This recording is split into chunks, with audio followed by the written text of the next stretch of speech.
लालू यादव की बेटी रोहिणी आचार्य ने एक ऐसा ट्वीट किया है जिसमें उन्होंने सारी मर्यादाएं तार तार कर दी हैं। नमस्कार, मेरा नाम अभिषेक तिवारी है। आप लाइव बिहार देख रहे हैं। बिहार में इन दिनों जातिगत जनगणना को लेकर के काफी चर्चाएं हैं। जातिगत जनगणना को पहले ही बीजेपी शीर्ष नेतृत्व नकार चुका है, यानी केंद्र की सरकार नकार चुकी है। बावजूद इसके जातिगत जनगणना के मुद्दे को हर क्षेत्रीय पार्टियां भुनाना चाहती हैं। अब इसी के मद्देनजर एक लालू यादव की बेटी रोहिणी आचार्य का ट्वीट सामने आया है, जिसमें उन्होंने बीजेपी प्रदेश अध्यक्ष को निशाने पर रखते हुए यह ट्वीट किया है। दरअसल यह ट्वीट आरजेडी बेगूसराय के ऑफिशियल ट्विटर हैंडल को रीट्वीट करते हुए ट्वीट किया है, और क्या कुछ उन्होंने लिखा है वो आप देख लीजिए। लेकिन उससे पहले आप जान लीजिए कि पूरा मामला क्या है। अभी बीते दिनों बीजेपी प्रदेश अध्यक्ष संजय जायसवाल ने एक प्रेस कॉन्फ्रेंस किया, और प्रेस कॉन्फ्रेंस में लालू राबड़ी शासनकाल की दुहाई देते हुए लालू यादव पर तीखा प्रहार किया और अपने सवालों से आरजेडी को घेरने की कोशिश की। सवाल ये थे कि लालू राबड़ी शासनकाल जब चल रहा था तब लालू प्रसाद यादव ने आखिरकार जातिगत जनगणना क्यों नहीं करवा ली।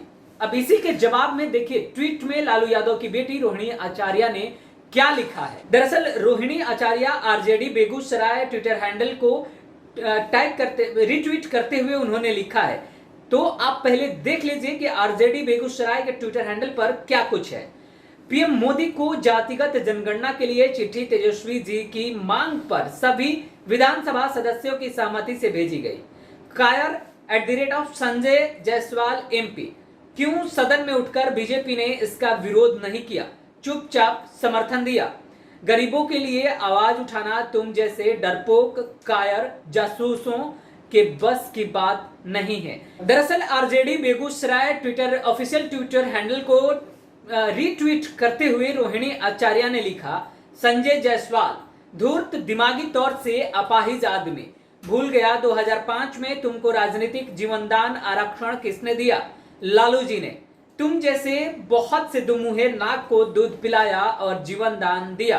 वैसे आज तो नाग पंचमी है, सभी को बधाई। अब इस ट्वीट के सामने आने के बाद रोहिणी आचार्य को लेकर चर्चाएं काफी तेज हो गई हैं, और माना यह जा रहा है कि खासतौर पर संजय जायसवाल जो कि बीजेपी के प्रदेश अध्यक्ष हैं और MP भी हैं, तो उनके बारे में इस तरीके का अमर्यादित टिप्पणी नहीं करना चाहिए था। आइए अब हम आपको बताते हैं कि दरअसल रोहिणी आचार्य ने ऐसा ट्वीट क्यों किया है। पहले आप जान लीजिए कि संजय जायसवाल का बैकग्राउंड क्या रहा है। दरअसल डॉक्टर संजय जायसवाल के पिता डॉक्टर मदन प्रसाद जायसवाल भाजपा के बहुत ही वरिष्ठ नेता थे। भाजपा ने भी उन्हें बहुत मान सम्मान दिया था। 1996, 98 और 99 में हुए लोकसभा चुनाव में बेतिया से भाजपा के टिकट पर चुनाव लड़े और जीते भी।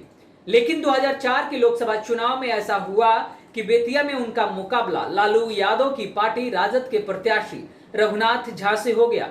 तो 2004 के इस लोकसभा चुनाव में मदन प्रसाद जायसवाल जो कि संजय जायसवाल के पिता थे, रघुनाथ झा के हाथों करारी शिकस्त मिली।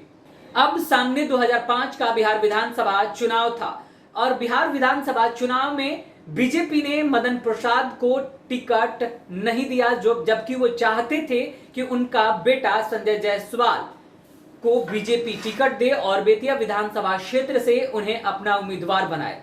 लेकिन ऐसा हो न सका, तो उन्होंने भाजपा ही छोड़ दी। भाजपा छोड़ने के बाद मदन प्रसाद ने आरजेडी का दामन थामा और बेतिया से अपने लिए टिकट भी हासिल कर ली।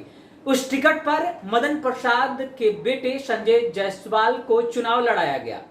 हालांकि बीजेपी ने अपने तरफ से रेणु देवी को बेतिया विधानसभा क्षेत्र से उम्मीदवार बनाया था। इस चुनाव में भी, यानी 2005 बिहार विधानसभा चुनाव में भी रेणु देवी के हाथों संजय जायसवाल को करारी शिकस्त मिली, और यही मामला अब रोहिणी आचार्य बताना चाहती हैं। दरअसल अब रोहिणी आचार्य यही बात बताना चाहती हैं। अपने ट्वीट में रोहिणी आचार्य ने संजय जायसवाल के लिए दुमुहा सांप और दिमागी तौर पर कमजोर और धूर्त बता दिया।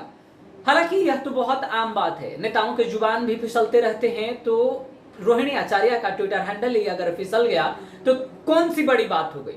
अब हालांकि देखने वाली बात है कि आरजेडी जहां एक तरफ जातिगत जनगणना की मांग को लेकर इतना मुखर है और उम्मीदतन अब यह कयास लगाए जा रहे हैं कि सरकार को घेरने में विपक्ष लगातार बिहार में जो विपक्ष है वो सक्षम नजर आता है। तो आगे क्या कुछ होगा, क्या बिहार सरकार अपने बलबूते बिहार में जातिगत जनगणना करवाएगी या नहीं, वो तब आगे हम आपको बताएंगे। फिलहाल रोहिणी आचार्य की तरफ से क्या कुछ और भी ट्वीट्स आएंगे या फिर क्या कोई बयान आएगा या फिर किसी भी नेताओं के द्वारा इन ट्वीट्स को लेकर के कुछ भी खबरें हम तक आती है, हम जरूर लेकर आप तक पहुंचेंगे। फिलहाल इस खबर में इतना ही, आगे की खबरों के लिए आप बने रहे हमारे साथ। नमस्कार। लाइव बिहार यूट्यूब पर सब्सक्राइब और फेसबुक पर लाइक जरूर करें।